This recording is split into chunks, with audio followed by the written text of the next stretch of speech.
रिश्ता मजबूत करो, सजदे के बगैर नहीं हो सकता। अगर आप ये सोचते हैं कि मैं नमाज छोड़ करके अल्लाह से ये अपना रिश्ता मजबूत कर लूंगा तो नहीं हो सकता। मजबूत पहले सजदे की तरफ आओ, अल्लाह के घर की तरफ आओ। और एक बात मेरी याद रखना, अपने मसाइल का हल कल भी अल्लाह की चौखट पे था और आज भी अल्लाह की चौखट पर। जुड़ो अल्लाह से। 10 मिनट का टाइम लगता है, सिर्फ 10 मिनट का टाइम, और अगर नहीं निकालोगे 10 मिनट का टाइम तो फिर वो अजाब है, वो अजाब। सोचो तो सही, अल्लाह के रसूल फरमा रहे इतना लंबा सांप है 70 साल की मुसाफत तक, 1000 साल तक के उसका ज़हर, हड्डियां घुलेगी, हड्डियां टूटेगी, बिखरेगी, ना जी सकेगा ना मर सकेगा। और उससे बड़ी बात, अल्लाह अकबर, आका फरमाते बेनमाजी को कयामत तक डसेंगे वो सांप, सुकून नहीं मिलेगा, कहीं चैन नहीं मिलेगा। दुनिया की जिंदगी तो चंद दिन की है, चंद लम्हों की, चंद साथ की है। तो अल्लाह के बंदे तौबा करो, नमाजी बनो। तीसरा बड़ा गुनाह, गुनाह कबीरा, माँ बाप की नाफरमानी, माँ बाप को सताना। अब मैंने उसको नमाज के बाद इसलिए बयान किया कि कुछ लोग नमाज पढ़ते हैं लेकिन माँ बाप का ख्याल नहीं करते। तो पता है, जो नमाज पढ़े और माँ बाप का दिल दुखाए उसकी नमाज भी कबूल नहीं होती। अल्लाह के रसूल फरमाते जिससे माँ बाप राजी उससे अल्लाह राजी, जिससे माँ बाप नाराज उससे अल्लाह नाराज। आजकल नौजवान लड़कों का, लड़कियों का क्या हाल हो गया, उन्हें माँ बाप की कोई पड़ी ही नहीं, परवाह ही नहीं उनको, माँ बाप की कुछ पड़ी नहीं, कोई परवाह नहीं उनको। क्या हाल है उनका, माँ बाप को बुड्ढा बुड्ढी, डोकरा डोकरी, पता नहीं क्या क्या कहते हैं और हंसते हैं। बीवी का मुंह देख लिया, माँ बाप से बगावत। और आजकल की लड़कियां और बच्चियां भी ऐसी है कि माँ अल्लाह, उनको सबसे ज्यादा बुरा कोई लगता है दुनिया में तो सास और ससुर बुरे लगते। ऐसी औरतें अपना बहुत बड़ा नुकसान कर रही है। क्या नुकसान कर रही है पता है, अपने शौहर को वो जहन्नमी बना रही है। क्योंकि जब तू अपने शौहर को माँ बाप की बगावत सिखाएगी तो तेरा शौहर तो जहन्नमी होगा। तो अच्छी बीवी वो नहीं हो सकती जो शौहर को जहन्नमी बनाए। और फिर सुन लो, अल्लाह के रसूल ने फरमाया, अगर कौम की बेटियां यहां मौजूद है तो दिल के कानों से सुन लो। अल्लाह के रसूल फरमाते, कमा तदीनु तुदान, तुम जैसा करोगे वैसा भरोगे। आज तुम बहू हो, कल तुम सास बनोगी।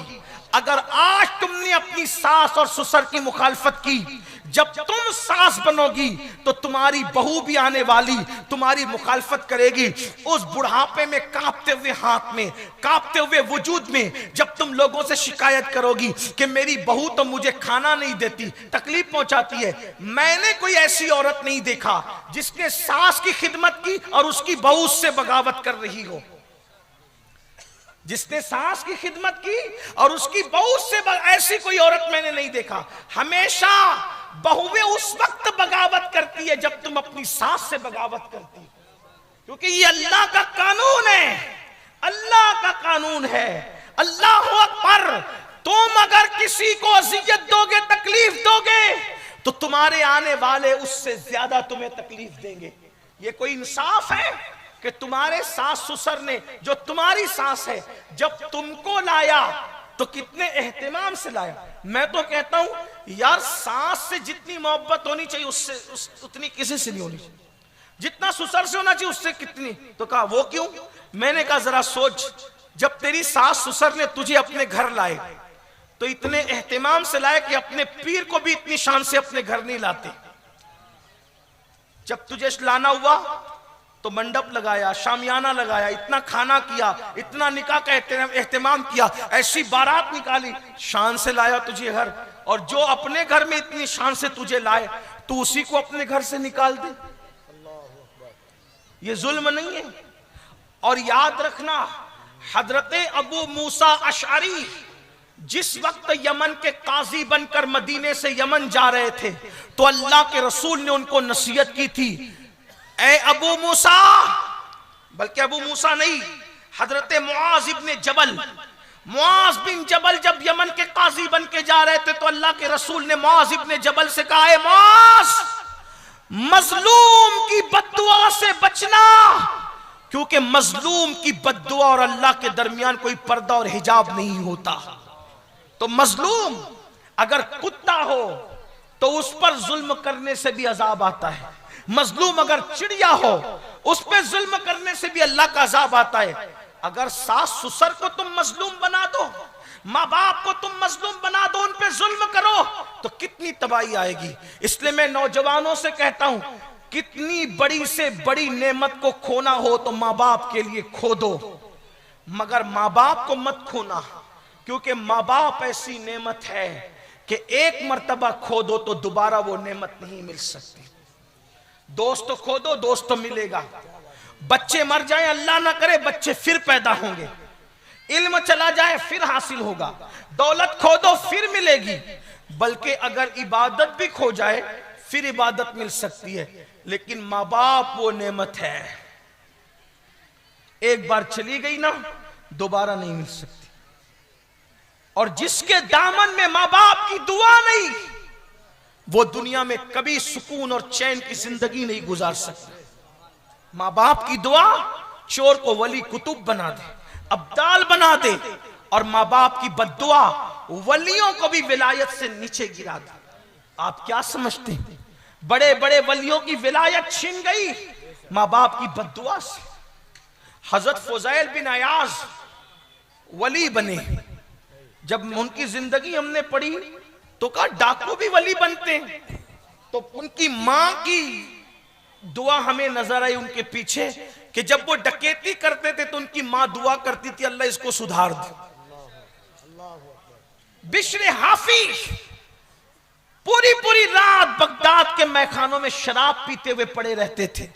हमने सोचा सिर्फ बिस्मिल्लाह का वरक उठा के भी कोई वली बनता है? आज भी तो लोग बिस्मिल्लाह के औराक उठाते हैं, वली क्यों नहीं बनते? तो पता चला जब वो मैखाने में होते थे तो बिश्र की माँ हाथ उठा के दुआ करती थी, अल्लाह मेरे बेटे को सुधार, उसको संवार दे। हजरत उवैस करनी के पास अल्लाह के रसूल ने फारूक आजम को कहा कि मेरे उवैस से कहना कि मेरी उम्मत के लिए दुआ करे। मैं कहता हूं जाने दुआ जिससे दुआ करवाए। उवैस को ये मकाम मिला कैसे? तो आका ने फरमाया उसकी मां की दुआ ने उसको इस मकाम पर पहुंचा। माँ की दुआ से कोई उवैस बन रहा है, माँ की दुआ से कोई बिश्र हाफी बन रहा है, माँ की दुआ से कोई फुज़ैल बिन अयाज बन रहा है, माँ की दुआ से कोई मखदूम माहिनी बन रहा है, माँ की दुआ से कोई सुल्तानुल आरिफीन बायज़ीद बुस्तामी बन रहा है, माँ की दुआ से कोई मखदूम अशरफ जहांगीर सिमनानी बन रहा है। ये माँ की दुआएं। माँ की दुआ किसी को गौसुल आजम दस्तगीर बना रही, माँ की दुआ किसी को ख्वाजे आजम बना रही। बल्कि एक बात आपसे कहूं, मैं कोई बहुत इल्म वाला इंसान नहीं, लेकिन आप कोई कामयाब आदमी की जिंदगी पढ़ो, मैं उसके पीछे मां साबित ना करूं तो फिर क्या बात है। अल्लाह अल्लाह। बल्कि हमारे आका सल्लल्लाहु अलैहि वसल्लम को किसी की दुआ की जरूरत नहीं। लेकिन हुजूर अलैहिस्सलाम जब बचपने में है, हुजूर की अम्मी कहती थी अल्लाह मेरे लाल को उरूज अता फरमा, मैंने ऐसे लाल को पैदा किया है जिसकी वजह से मशरिक और मगरिब में मेरे डंके बचेंगे। आप बताएं तो सही, माँ किसके पीछे नहीं? माँ की दुआ। हालांकि कुछ हस्तियां ऐसे जिनको किसी की दुआ की जरूरत नहीं है, लेकिन बहरहाल कहीं ना कहीं माँ की दुआएं आपको जलवा अफरोज नजर आएगी। मेरे आका अलैहिस्सलाम के दीवानों, आज कोई मुंबई कमाने जा रहा है, कलकत्ता जा रहा है, सऊदी जा रहा है, बीवी को फोन करेंगे, बच्चों को फोन करेंगे, सास ससुर को फोन करेंगे, बूढ़े माँ बाप इंतजार में होंगे मेरे बेटे का फोन तो आए। औलाद को फोन तक करने की तौफीक नहीं। इसीलिए मैं सोचता हूँ या अल्लाह, जो औलाद जीते जी माँ बाप की दरियाफ्त न करे, माँ बाप का हाल दरियाफ्त न करे, माँ बाप का मिजाज दरियाफ्त न करे, वो मरने के बाद इनके लिए मगफिरत की दुआ क्या करें? एक सच्ची बात कह दूं, सुन्नियों की मजमे में जब ये बात कहता हूं तो बहुत बुरा लगता है मेरे सुन्नी भाइयों को, और मुझे तो मिलता ही सुन्नियों का मजमा। अल्हम्दुलिल्लाह मैं वो खुशनसीब हूं कि अहले मिंबर भी सारे सुन्नी होते और सुनने वाले भी सारे सुन्नी होते, है ना।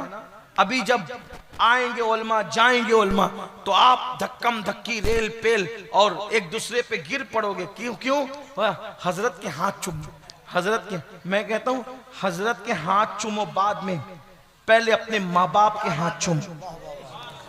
माँ बाप को तरसाते हो, माँ बाप को तड़पाते हो। यहाँ जलसे में तकरीर अच्छी लगती है तो पैसा देते हो, नजराना देते हो, नाच सुनते हो तो नजराना देते हो, निजामत अच्छी लगती है तो नजराना देते हो, और घर से इस हालत में आते हो कि माँ ने कहा बेटा दवाखाना जाना है, जरा पैसे चाहिए, तो क्या कहते बस सब तुम्ही को दे दे, तुम्ही पे खर्चा करें और कहीं खर्चा ना करें। माँ बाप से अपनी दौलत छुपाने वालों, यहां क्या देते हो, यहां क्या देते हो?